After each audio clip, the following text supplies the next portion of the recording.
Buen día, doctora Judith Medina, compañeros de clases. El día de hoy nos corresponde seguir el ciclo de ponencias y seminarios con el tema de trastornos mentales orgánicos. Nuestro grupo se encuentra conformado por García Yanira, Yaberqui Mendoza, Maldonado José, Núñez Brian y mi persona, Chanaga José. ¿Qué son trastornos mentales orgánicos? Según la 10ª clasificación internacional de enfermedades, CIE-10 de 1992, perteneciente a la Organización Mundial de la Salud, lo define o lo describe como un amplio, variado y complejo grupo de desórdenes psicológicos y conductuales originados a partir de lo que es una pérdida o anormalidad en la estructura y o el funcionamiento del tejido cerebral, los cuales anteriormente se llamaron como síndrome cerebral orgánico. Los trastornos mentales orgánicos se dividen o se clasifican en primarios y secundarios. Primaria, cuando una enfermedad, lesión o daño afecta directamente y de manera selectiva el tejido cerebral, el cerebro.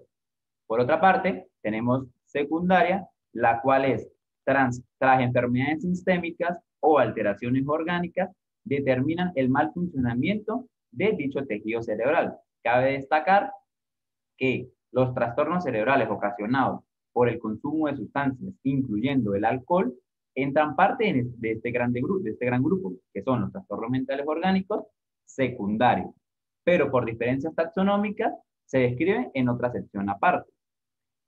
Es importante aclarar que el DSM-4 propone no utilizar el término mental orgánico, ya que sería como un concepto erróneo de algunos trastornos que no pertenecen a este grupo, como lo son la esquizofrenia y la psicosis maníaca, los cuales no tienen un origen por alteraciones metabólicas o biológicas. Sintomatología de los trastornos mentales orgánicos. Se dividen en dos grupos, los síntomas básicos o propios del trastorno y los síntomas accesorios. En los síntomas básicos o propios del trastorno se van a subdividir en tres grupos. Alteraciones en el estado de conciencia, en los cuales va a haber lo que es una dificultad para fijar la atención y una desorientación en todas sus esferas. Así como también alteraciones cognitivas, en los cuales se va a caracterizar por lo que es un deterioro de la memoria reciente, así como también dificultad intelectual y deterioro intelectual y pérdida de lo que es la lengua y la concentración. Por otra parte, tenemos lo que son las alteraciones del ánimo o del estado de ánimo, en los cuales se va a caracterizar por una pérdida del control de los estados de ánimo, así como también lo que es la labilidad emocional, como pueden observar en la imagen de la diapositiva. Por otra parte, tenemos lo que son los síntomas accesorios, los cuales también se van a subdividir entre grandes grupos. Los síntomas accesorios o facultativos son aquellos que pueden o no presentarse, se vinculan al funcionamiento de la personalidad premórbida y a conflictos psicosociales actuales. Estos pueden ser, como ya le dije, entre grandes grupos. Tenemos el principal grupo, que son los síntomas compensatorios, los cuales se van a dar como respuesta de la adaptación a los síntomas primarios, tales como tenemos el aislamiento, la preservación, el orden excesivo, la fabulación, entre otros. De fallar este intento de adaptación, pueden presentarse actitudes inadecuadas de dependencia o regresión, así como también de negación a la enfermedad, como pueden observar, o rechazo al tratamiento, entre otros. Por otra parte, tenemos los síntomas de tipo neurótico, en los cuales se caracterizan por lo que es la ansiedad, la depresión y las fobias, así como también las obsesiones. Por último, en la sintomatología accesoria, tenemos los síntomas de tipo psicótico, los cuales se caracterizan por ideas delusivas, generalmente de contenido paranoide, así como también pseudopercepción, entre otros. Clasificación de los trastornos mentales orgánicos según los síntomas. Tenemos lo que son a predominio de los síntomas básicos explicados anteriormente o a predominio de los síntomas de sintomatología accesoria. En los síntomas básicos destacan lo que son los disturbios de las funciones cognitivas, los cuales ya los nombré anteriormente, memoria, inteligencia, capacidad de aprendizaje, o los del sensorio, como lo son alteraciones de la conciencia y atención. A predominio de la sintomatología accesoria tenemos los cuales se dan las manifestaciones cognitivas y sensoriales no son, o sea, son mínimas, pues, no van a presentarse de manera abundante como se presenta en los síntomas básicos. Así como también lo más destacable son las alteraciones de la percepción, es decir, alucinaciones y del contenido de emociones, como lo son la depresión, la euforia y la ansiedad. Tipos de trastornos mentales orgánicos según el CIE-10, Clasificación Internacional de Enfermedades. Tenemos lo que es la demencia como primer punto, en la cual es un síndrome adquirido debido a una enfermedad del cerebro, usualmente de naturaleza crónica o progresiva, sin etiología específica ni trastorno obligado de conciencia. Hay un déficit más o menos global, es se divide en diversos grados de funciones y va acompañado con un deterioro central de la emocional y alteración de la personalidad. Por otra parte, tenemos lo que es el delirium, el cual es un síndrome transitorio que tiene una duración de horas o días, por mucho una semana y rara vez un mes, cuyo sistema fundamental es un estado de omnibulación de la conciencia, es decir, una dificultad de identificar o reconocer el entorno, de estar vigil o aunque la persona se encuentre despierta, responde a los estímulos de forma inadecuada. Se pierde la memoria reciente, por lo cual, pasando el síndrome, habrá una laguna, la cual puede ser total o parcial de lo sucedido. Por otra parte, tenemos lo que es el síndrome amnésico orgánico, el cual es un trastorno selectivo y temporal de la memoria, reciente y remota, con un grado variable de severidad. No hay alteración del estado de la conciencia, es decir, delirio, ni deterioro intelectual, es decir, demencia.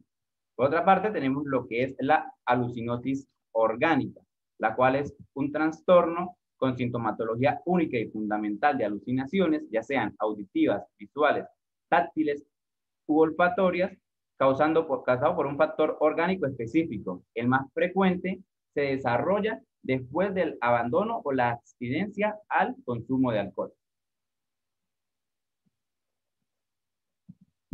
Para seguir con este ciclo de exposición, vengo a hablar sobre lo que son el trastorno delirante orgánico, en el cual se caracteriza por el predominio de delirios generalmente de contenido paranoide, sin compromiso de conciencia y con evidencia de factores orgánicos como síntomas secundarios. Se pueden observar manifestaciones esquizofreniformes como perplejidad, excentricidad al vestir y el lenguaje incoherente. Además, anormalidades psicomotoras como hiperactividad o apatía. También tenemos lo que son los trastornos efectivos orgánicos, que no son más que trastornos caracterizados por variaciones del estado de ánimo, ya sea depresión o manía, motivado por factores orgánicos cerebrales. No hay demencia, no hay delirio, no hay alucinosis de intensidad variable. Pueden llegar a tener manifestaciones psicóticas moderadas o manifestaciones psicóticas severas. También tenemos, a veces es difícil diferenciarlo de un episodio efectivo mayor. También tenemos lo que son trastornos orgánicos, que es casi cualquier enfermedad mental con síntomas psiquiátricos. Pueden tener un origen orgánico como el trastorno de pánico o angustia generalizada. Generalmente se da a factores endocrinos o de uso de sustancias psicoactivas. Por ejemplo, tenemos lo que son hipo o hipertiroidismo, tenemos hipoglicemia o hipercortisolismo, tenemos intoxicación por drogas, alcohol tranquilizantes, tranquilizantes, y también lo que tenemos lo que son los tumores cerebrales. El trastorno orgánico de la personalidad y el comportamiento como el conjunto de alteraciones o cambios de lo largo de personalidad que pueden seguir o acompañar una enfermedad, daño o difusión cerebral es otro ejemplo de los frecuentes influencia de la patología orgánica en la aparición de los síntomas de las relaciones con la salud mental. También vamos a hablar de lo que son las etiopatogenias de los trastornos mentales orgánicos, en el cual Liputowski se considera o dijo que la compleja manifestación del cuadro clínico se debe a la estrecha interacción de múltiples factores inherentes, como lo que son la causa orgánica o agente, el paciente o el huésped. Y también tenemos lo que es el externo, en el cual esta causa orgánica lo podemos manifestar de 4 razones. Lo que es la causa orgánica, que es el agente que causa difusión metabólica del cerebro, daño en una estructura o ambos, y es considerada necesario para la aparición del síndrome. Es un modo de acción y se deben tomar en cuenta 4 grandes características, por así decirlo, lo que es la fuerza de grado, la simultaneidad de varios factores patógenos, la extensión o amplitud del compromiso cerebral y la modo de acción. Tenemos lo que es la fuerza de grado.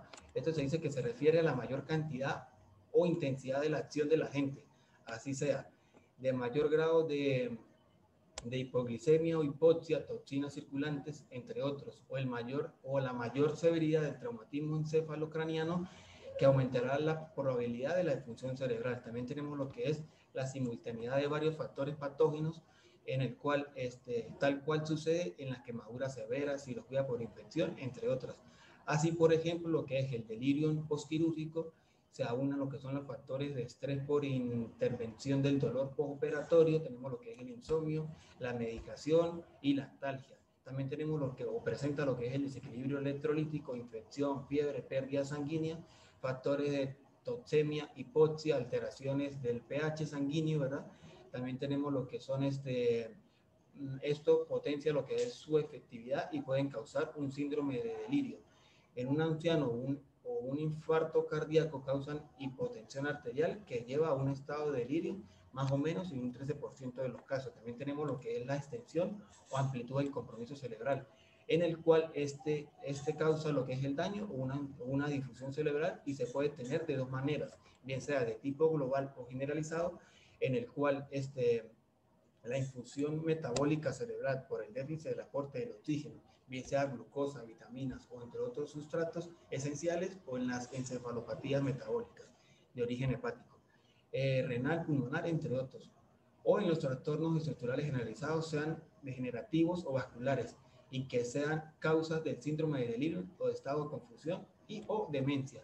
También tenemos lo que sería localizado o selectivo, en el cual la acción sobre la región reticular del tallo cerebral causa lo que es un entorpecimiento de la conciencia, se va a alterar lo que es la conciencia por lo que son algunas drogas o virus y tienen una afinidad específica por lo que es el sistema límbico de la LDS de 20. Esto produce aproximadamente el 25% de la hipersincronia en el hipocampo, lo que la falta de tiamina daña las estructuras diencefalíticas, provocando un síndrome anamnésico. También tenemos lo que es el modo de acción por lo que es la crisis hipertensiva.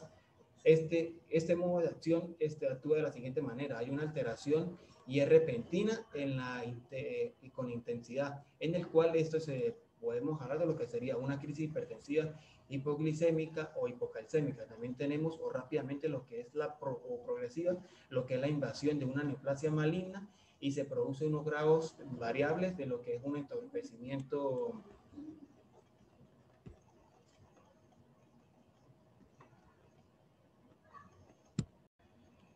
Bueno, muchachos, doctora, disculpe, tuve un problema con lo que fue la red de Wi-Fi con respecto al internet. Entonces, para seguir, vamos a tener lo que es o rápidamente o progresiva. Aquí va a haber lo que es una invasión o una neoplasia maligna, ¿verdad? En esta se pueden producir grados variables o entorpecimiento de la conciencia o delirio o una crisis convulsiva.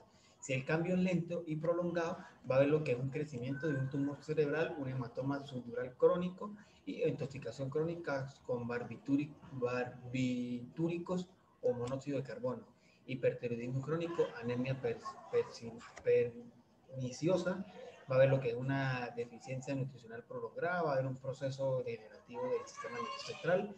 Si los trastornos patológicos se repiten a menudo, como traumatismo craneoencefálico, en este caso lo que son boxeadores, ¿verdad? En reiteradas van a haber también reiterados infartos cerebrales, va a haber lo que es una crisis de hipoglicémica, ¿verdad? Esto puede presentar lo que es una psicopatología de inicio gradual y de curso subagudo o crónico. También de tipo de demencias, a veces irreversible. Muchísimas gracias. A continuación le va a hablar mi compañero Baraya. Para continuar con el seminario, me corresponde hablar del segundo factor, que en este caso sería el factor huésped, en donde decimos que se refiere a las variadas características de cada paciente, tales como la edad, que sería el primer factor, en donde decimos que este factor etiológico tiene efectos psicopatológicos diversos según la edad de cada paciente. En un niño, adolescente, adulto, frente a un traumatismo craneoencefálico, tumor cerebral, infección o intoxicación, son frecuentes las manifestaciones de tipo delirio o estados confusionales con somnolencia e irritabilidad. Los daños irreversibles, que en este caso estaríamos hablando de aquellos daños moderados o leves, tienden a causar trastornos de conducta o déficit cognitivos circunscritos más que demencia o un síndrome anésico. Ahora, ojo, es importante mencionar que la edad comprendida entre los 40 y 60 años ocurre un proceso de incremento en cuanto a la tendencia de la patología crónica cerebral, acompañada o no de trastornos cognitivos, que en este caso desencadenan este tipo de afecciones. En este caso hablaríamos de enfermedades mentales en el paciente. Hablamos que basado en la experiencia es una regla dictada por la experiencia clínica, aquella en donde se consideran dos cosas fundamentales. Decimos que lo primero en este caso sería que aquella persona con más de 40 años que presenta un cambio de personalidad tiene algún tipo de enfermedad cerebral, ya sea primaria o secundaria. Todo esto depende, en este caso, de el tiempo que lleva instaurada la enfermedad en dicho paciente. La segunda regla o la segunda razón, en este caso, sería tener siempre presente que después de los 60 años es común un grado variable de degeneración cortical compensado, ¿sí?, siendo esto frecuente en relación a los factores orgánicos y psicológicos. Es decir, que es muy normal observar este tipo de alteraciones cognitivas que no se deberían producir en un cerebro normal. A esto le vamos a añadir infecciones respiratorias, infecciones de las vías urinarias, anestesia general, deshidratación, droga, estrés psicológico en un anciano, lo cual suele causar en este paciente delirio, lo cual, si no se recibe el tratamiento adecuado, puede convertirse fácilmente en una enfermedad permanente. Ahora, pasamos en este caso a lo que sería el segundo ítem o segundo factor, en donde hablamos de los grados de vulnerabilidad de la persona, en donde decimos que estos mismos factores orgánicos o de estrés psicosocial en las personas de la misma edad determinan en muchos casos diferentes tipos y la severidad en este caso de las respuestas patológicas según la susceptibilidad de la persona, lo que podrá deberse a una predisposición genética o a aquellos factores adquiridos neurofisiológicos o psicológicos. En este caso, un claro ejemplo es la conducta agresiva en aquellos casos de pacientes con una embriaguez patológica, en donde estas personas han sufrido un daño en el lóbulo temporal debido a que a un traumatismo craneoencefálico, estados de delirio y síntomas alérgicos con dosis terapéutica de digoxina, como también por el uso en este caso de lo que serían antidepresivos tetracíclicos, ansiolíticos, penicilina, el delirio y todos aquellos alucinosis desencadenadas en este caso por un síndrome de abstinencia, ya sea de alcohol, al uso de barbitúricos o sedantes en aquellas personas dependientes. Hablamos del tercer factor, que en este caso sería la personalidad, en donde decimos que es evidente que muchas personas tienen predisposición psicológica a permanecer con sintomatología, ya sea cognitiva o psicótica. Eso depende del paciente. Pero esto se relaciona con una variabilidad de factores que deterioran la función cerebral. Hay factores también, en este caso, estructurados, que conforman la personalidad, que parece tener importancia en este tema, como lo son el campo perceptivo cognitivo y los síntomas de ansiedad por el empleo, en este caso, inadecuado de lo que serían los mecanismos de defensa, en este caso del ego. Y por último, el cuarto ítem sería la patología orgánica preexistente, en donde decimos que el antecedente de daño cerebral de cualquier origen predispone a al delirio.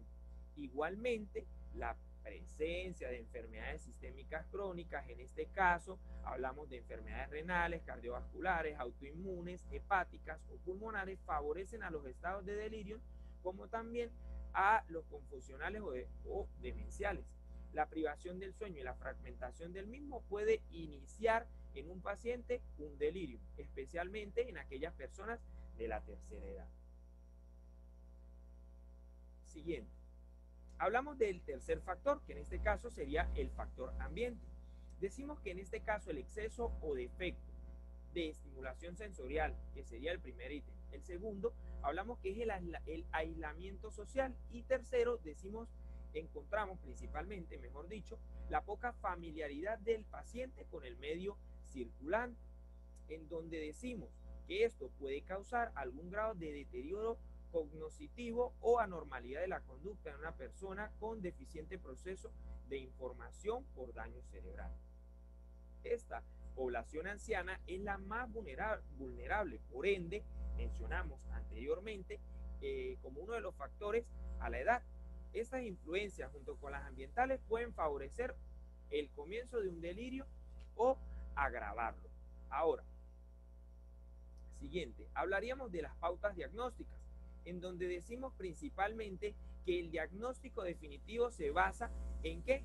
En el uso o el cumplimiento, mejor dicho, de 3 rasgos de los principales señalados anteriormente, en donde se debe hacer una evaluación cuidadosa mediante exploraciones complementarias, ya sea con electroencefalografía, potenciales evocados del tronco cerebral y técnicas neuroradiológicas, dado que esto ¿qué? Puede servir para la detección, en este caso, de lo que serían estos síntomas, aunque la mayoría de los casos resultan negativos. Ahora, otros síntomas que podemos encontrar en estos pacientes son las exageraciones en los rasgos de la personalidad, como también poca tolerancia a estímulos ambientales, pérdida de la personalidad. Hablamos de alteraciones en la velocidad de procesamiento de información, como también fatiga, ansiedad, rasgos obsesivos, y sintomatología fóbica. Ahora, muchos pacientes de estos que van a encontrarse asintomáticos algunos meses, aunque un pequeño porcentaje vamos a encontrar que esto se cronifica. Ahora, el tratamiento. El tratamiento es complicado. Primero que todo, decimos que este tratamiento requiere de un abordaje interdisciplinario, en donde, aparte de eso, vamos a recurrir al uso, en este caso, de fármacos psicotrópicos, los cuales se deben utilizar con precaución por sus efectos secundarios, ya que pueden causar retraso en la recuperación de funciones cerebrales y hay riesgo de causar, o mejor dicho, de disminuir el umbral convulsivo. Por último, decimos que esta piedra angular está compuesta por su último componente, que sería el uso de técnicas cognitivo-conductuales y la psicoterapia, así como también el uso, en este caso, de soporte a los cuidadores, lo cual le puede ocasionar al paciente mejorar notablemente el pronóstico. Bueno, queridos compañeros, espero que hayan entendido la parte del tema que me corresponde y le doy el paso a mi siguiente compañero. A continuación, yo le voy a explicar sobre el diagnóstico etiológico. Esto va a estar basado de que depende del síndrome, de lo cual esto orienta a grandes rasgos sobre el factor causal.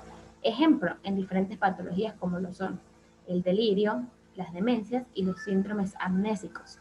En el delirio se pensará en una alteración generalizada y bioquímica o metabólica. En las demencias, alteraciones en la estructura cerebral, y en el síndrome amnésico, de lo cual son las alucinosis o las alteraciones de personalidad, esto va a estar más o menos orientado a una patología localizada. En estos síndromes, más que todo, puede ser causado por una infección, intoxicación, una alteración metabólica o un tumor cerebral en dichos pacientes.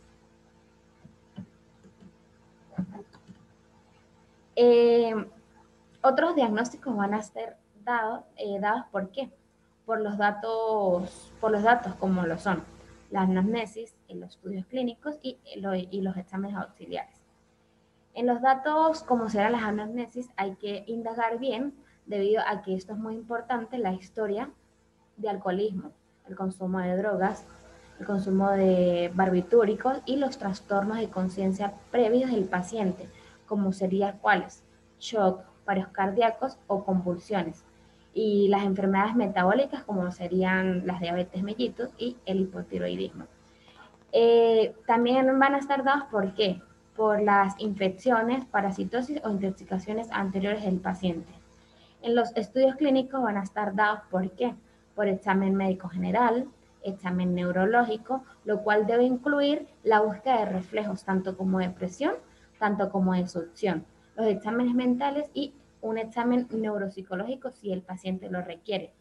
También van a estar orientados en varios diagnósticos de imagen, como lo son la electroencefalografía convencional o computarizada, de lo cual estos van a dar como resultado alguna alteración en los fondos de actividades de sondas lentas o difusas y otras alteraciones funcionales como los trastornos de episodios de conducta. La tomografía axial computarizada también es un diagnóstico de imagen muy certero.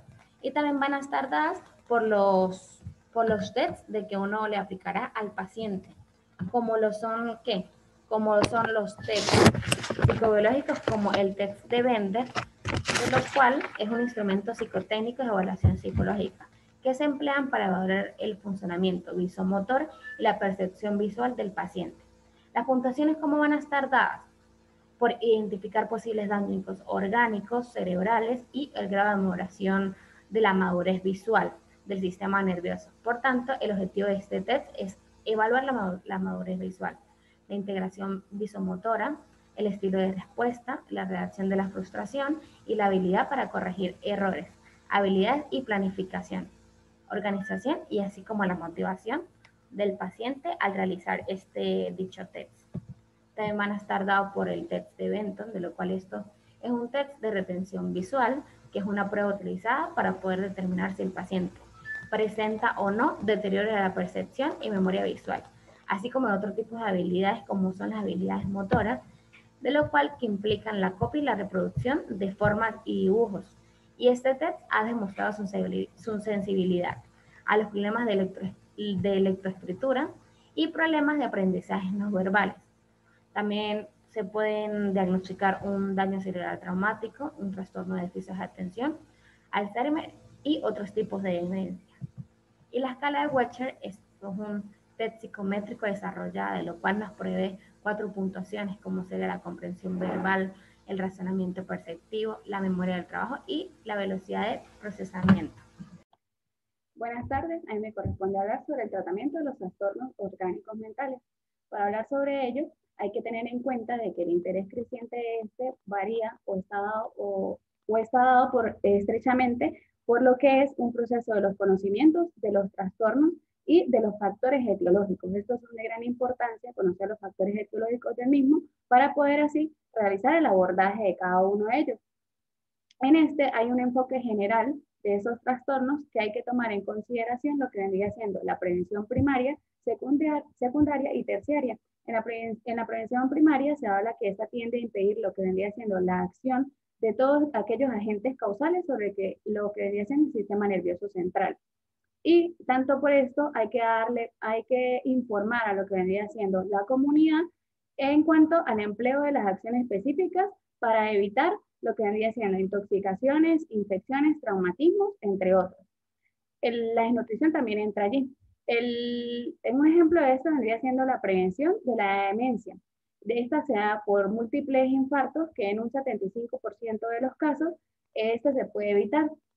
Un ejemplo con lo que vendría siendo el control del tratamiento de la hipertensión arterial y también el control de otros factores de riesgo que puedan evitar lo que vendría siendo el progreso de tales como lo vendría siendo la hiperlipidemia, la diabetes y patologías cardíacas, así como también lo que vendría siendo el alcoholismo. La prevención del delirium tremens en alcohólicos crónicos mediante el uso de benzodiazepinas o de neuroepilépticos en periodos de disminución o suspensión de lo que vendría siendo el alcohol, ya que esta es una de las circunstancias que se presentan lo que vendría siendo el delirium. En cuanto a la prevención secundaria, tenemos que esta está referida a un diagnóstico precoz. de los diferentes trastornos orgánicos enunciados a su tratamiento. Pero ¿qué pasa? En esta se da en dos tipos, en un tipo etiológico específico o en un tipo inespecífico. En el etiológico específico hablamos de que este va referido a un tratamiento en cuanto sea posible a los procesos patológicos primarios. ¿Qué procesos patológicos primarios? Los cuales son causados o empleados por técnicas o por cirugías propiciadas. En la demencia, que siempre es un proceso patológico y no es un achaque de la vejez, como se comenta, este da en el 10 al 15% de los casos totales y este es potencialmente reversible, como lo vendría siendo en los meningiomas, en los tumores, en lo que vendría siendo hidrocefalia, intoxicaciones farmacológicas, carencia de vitamina B12. Y en los casos de pseudodemencia depresiva, se benefician con lo que vendría siendo un adecuado tratamiento antidepresivo. Ahora hablaremos lo que vendría siendo por la parte de las inespecíficas. En las inespecíficas, el delirium es básico encontrar y tratar la causa mediante subyacente, lo que vendría siendo las enfermedades infecciosas o intoxicaciones. Ahora sí, entrando en lo inespecífico, es necesario conformar un equipo profesional y familiar para lo que vendría siendo la comprensión de dicha patología y definir cuáles son los cuidados que se le va a dar a dicho paciente, considerando además los problemas que tienen dichos pacientes en su parte psicosocial. En el delirium, por ejemplo, es necesario cuidar el balance de lo que vendría siendo los electrolitos, la nutrición del paciente, los líquidos ingeridos, entre otros. Ahora vamos a hablar de la prevención terciaria. En la prevención terciaria está más que todo está por lo que vendría siendo un programa de rehabilitación psiquiátrica. Esto se va a evaluar la personalidad del paciente, la personalidad premórbida, quiere decir la personalidad del paciente antes de la enfermedad, y el grado en que los trastornos neuropatológicos y psicopatológicos han determinado la pérdida de las capacidades del mismo.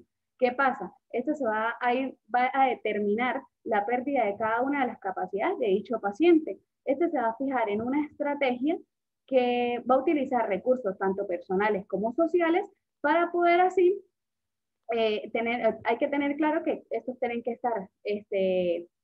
estar disponibles para poder así llegar a la finalidad de evitar lo que vendría siendo una invalidez, hospitalizaciones, y ayudar a lo que vendría siendo el proceso de lograr la readaptabilidad a la vida familiar, ocupacional y social de dicho paciente. Algo que nos recomendó la doctora, que es muy importante hablar en este tema, es lo que vendría siendo las epilepsias y las relaciones que tienen dichos pacientes con los trastornos orgánicos mentales. Este es uno de los factores orgánicos causales intracraneales, la epilepsia. Y la epilepsia es uno de los trastornos del sistema nervioso central más frecuente. Los pacientes que padecen de esta enfermedad tienen una comorbilidad psiquiátrica, la cual está asociada y a su vez tiene consecuencias sociales, psicobiológicas y económicas. Se describe la frecuencia de los trastornos psiquiátricos en los pacientes con epilepsia, y entre estos los trastornos psicóticos, los trastornos afectivos, los bipolares, la depresión, la manía, conductas suicidas, así como también trastornos de ansiedad y de personalidad. En conclusión, la comorbilidad de estos pacientes, la comorbilidad de los pacientes epilépticos con lo que vendría siendo la psiquiatría, esto es frecuente y de causa multifactorial. O sea, hay múltiples factores los cuales pueden asociarse a dichos pacientes, lo cual es de gran importancia para nosotros reconocer dichos elementos que se van a ir relacionando con los síntomas neuroconductuales de cada uno de estos pacientes, con el fin nosotros tenemos que llevar a lo que vendría siendo el fin de minimizar y adoptar medidas para que sus efectos puedan mejorar la calidad de vida de dichos pacientes. Y el tipo de epilepsia que más se ve asociado con este tipo con los tipos de trastornos vendría siendo las epilepsias ocasionadas por lo que vendría siendo el lóbulo temporal. Espero les haya gustado nuestro seminario. Muchísimas gracias.